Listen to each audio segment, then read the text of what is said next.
on this day, it was absolutely bucketing and it was really heavy rains. It was just amazing for street photography.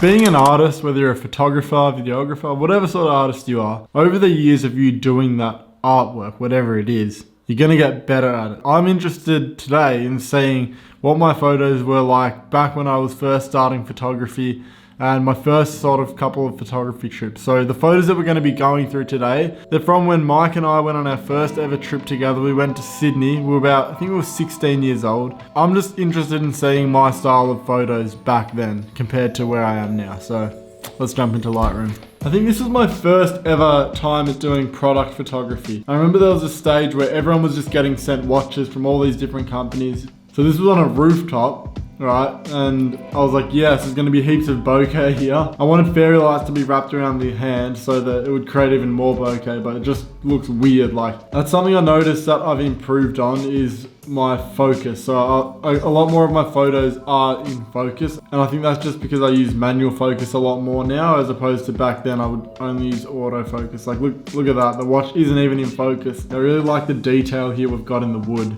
It's like all the fungi. Is that what it's called? No, it's called moss. It's moss, not fungi. Fungi. Sounds like a dish. Can I have one fungi? Then I got Mike to stand here with this waterfall, which would have looked cool. And then I had the classic glass ball. And the last photo here, this was just completely photoshopped. So I'd taken a photo from this rooftop here. I remember I put a fake blur on it in Photoshop. And then I masked out my hand, which you can probably tell if you look close enough. It brings back all these memories looking at these photos. And I've still got the same passion as I had back then. So it's good to see that the passion side of things hasn't changed. It's just more so how I go about taking photos, and my style and everything's changed. I wasn't sure whether I wanted to put this in the video or not, but I was like, you know what, whatever. I just don't want to influence anyone to do stupid shit like this. Now that I've got a bit more sense, I'm a bit more mature to back when I was 16, I just straight up would not do it. Like, it is just not worth risking your life ever for a photo. Because cool, you get a good shot, but then you're dead. This is like the first proper shot from Sydney. What was it shot? 1/3 of a second, f4. ISO 250 at 17mm. I don't know about this composition. It's kind of weird. I don't know why I would have done that. Like with the sign there, it's just blocking the bridge. I don't know why I thought that was a good shot, but yeah, I don't know. I'm not gonna edit that one. Oh yeah, so here what I did was, if you look at the bottom half here, I put my phone here to try and create a reflection. This was before I knew about the trick where you could like hold your phone up to the screen like that, or up to the lens, and it would create that reflection. But I plonked my phone down there. I was like, yeah, this is a good reflection. I'm interested to see how my presets today work on my old photos. Put the exposure up, bring that down. Maybe you'll make the oranges a bit more yellow, bring them down a bit.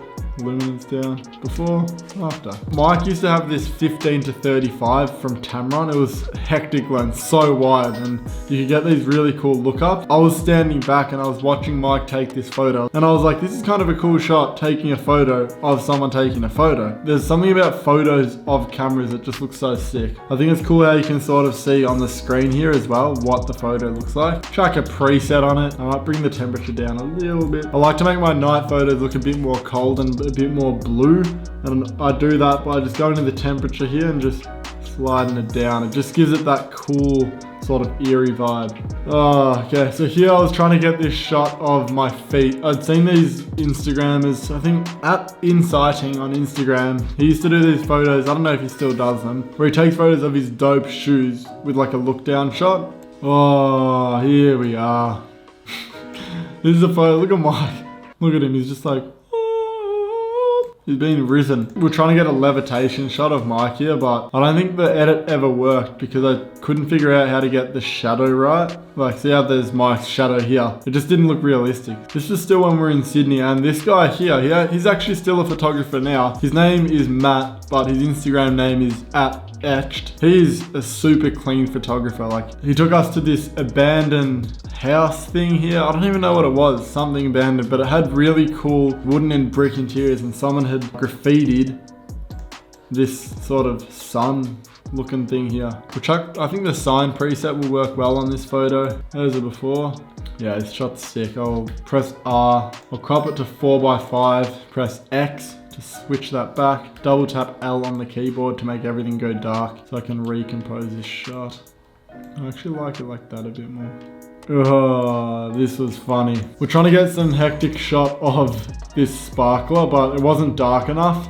And I was using a 17 to 35 and I shot this at 17 mil. So if I was to shoot this again, I would have shot it in an environment where you could shoot through things. So like I would have shot maybe through a bush or something, or have some sort of object where it could create some depth. Most importantly, I would either use a prime lens that is really sharp and has a lot of depth. I'd probably shoot it on a 35 mil if I was to do this again. Okay, this is another street shot from Sydney. I think this day here was when I realized how good it was to shoot in the rain during the day and like during the night. Just whenever, just shooting in the rain. This is when I realized it on this day here. Let's chuck yeah and we'll just slide the temperature over. I took this shot here and then I was like, oh, I cut off the feed a little bit, so I stood a bit backwards, but it's not really that sharp.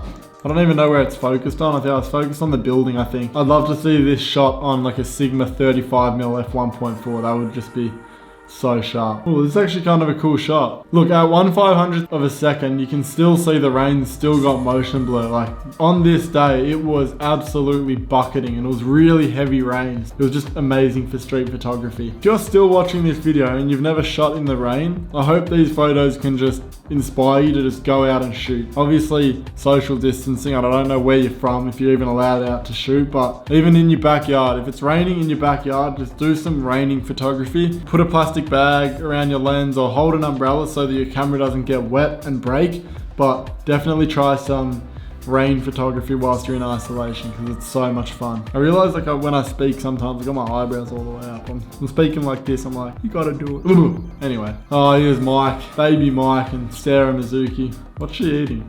Some bread. Oh, look at this. What do we got here, Mike? No, I'm joking. We talk shit about Nikon, but if you have a Nikon, it doesn't matter. And if you have any camera, it's good. That's good enough. As long as you're just creating, it doesn't matter what you use to create. I like this style where you photograph raindrops.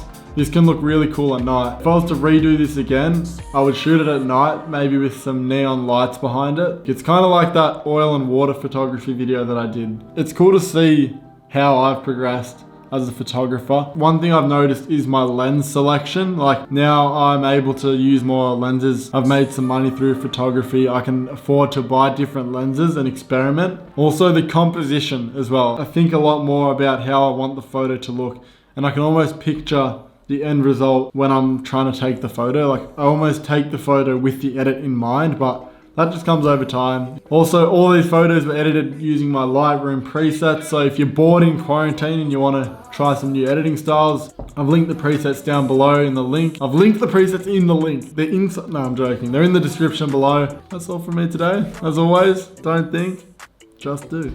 Repetition, shop and blaze. Like Mini Mishi, my serving up every single plate. The hottest in the season, even summer looks away. Cause I got something to prove. I'm here cause I pay my dues. So please tell me something new. I'm in the